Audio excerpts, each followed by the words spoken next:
đón lệ ba thiên thiếu xin dù lệ va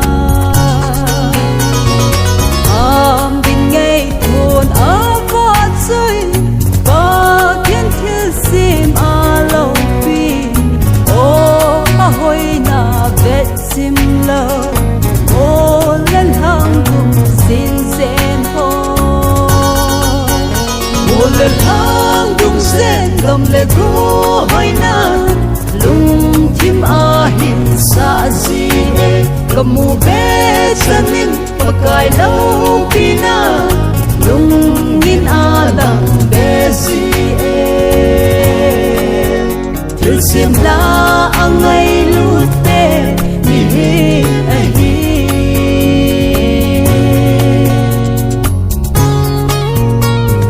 mi him si na le thik nan ban tham zol a ko khelta lấy chị na pa thế a dia ngô hoi chu a hi bao về ngô lên hang tin cá chuông nè ba cái lâu thu pi lâu a te pi ding dâu lâu ai ngay lúc bên ama bao ngô lên hang dung sen gầm lệ cô hoi na lung tim a hin sa gì e kamu be chanin pakai lau pina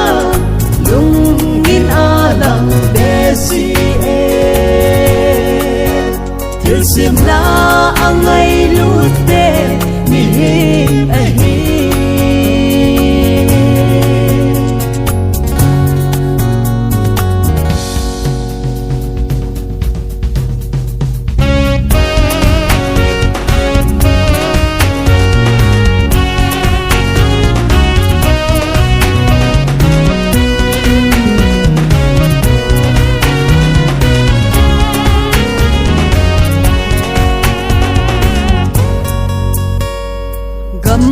hoi na mun hoi na hu